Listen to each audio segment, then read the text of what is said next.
Well, we do a lot of interviews with you guys, and we like to get to know, what happens in the ins and outs of DJs, and a lot of times, man, we got a lot of happy customers, but sometimes just people just can't be happy with, with whatever happens. Please everybody, unfortunately.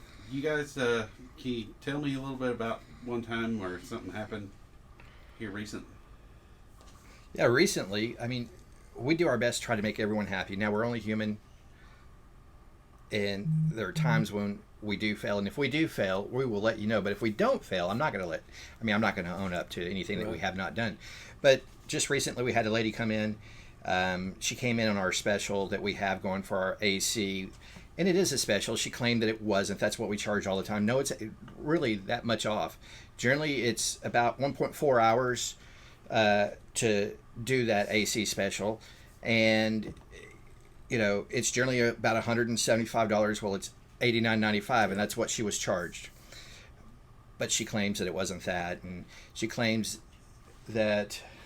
Well, she said that she left and went to another place, and they told her that there was no belt on the car, and that we had told her wrong and tried to scam her. And unfortunately, I can't speak to what another shop does after it leaves here. But the vehicle was running, and the service ports were leaking Freon. That's why the AC was blowing warm. Offered to show the lady, and she didn't want to see it. We talked about price. She wanted me to do it a lot cheaper than, unfortunately, that I can't do. And we try to give her a first-time customer discount and take care of her.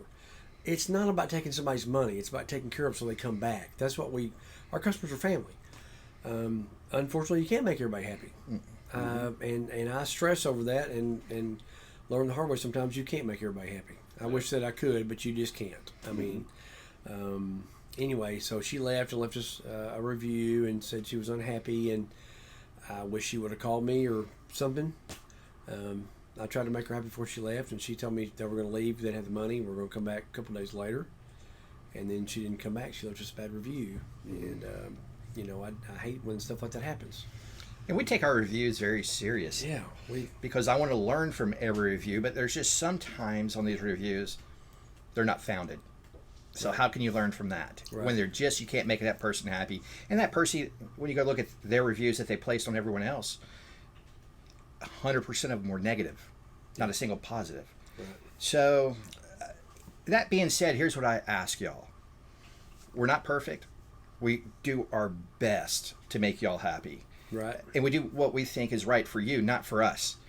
I can't tell you how many times that we put, your needs or wants or desires ahead of our needs or wants or desires. Yeah. So do me a favor. If you haven't left us a review, go leave us a review. If you have left us a review, go update it. And you can do Google, Facebook, Yelp, all of the review sites. We appreciate those. We really do. You don't have to say anything about Don having more hair than David. You don't have to put anything on there about that. But I'm okay if you do. Yeah, of course he is. He's got hair. Then I got to go change mine. All right. Well, what kind of advice do you have for any local business that gets a bad review? I mean, you want to contact the customer and find out, because sometimes the review doesn't tell you where the point of contention is. Mm-hmm. You want to make everybody happy. Like I said, you can't make everybody happy. But sometimes they will just put a note, say, didn't do a good job. Well, how did we not do a good job? Let us know so we can improve it. We want you to come back. That's what it's about. Well, and also, I would say 50% of all of our negative reviews are people who haven't been here, or competitors, or just someone maybe who has called in, didn't like the answer they received when they just called, like on trying to get a price on something that we just can't give a price on because we don't know the answer to give a price on. Like the car's there where we can look at it. Stuff like that. So you go and they'll put their name down, you go look it up in your system, and it's just not there. So it's frustrating. Don't sweat those reviews. Sweat the ones that are actual customers that came in. Right. And do your best. Yeah. All right. Well, cool. Well, thanks for sharing, guys. Thanks.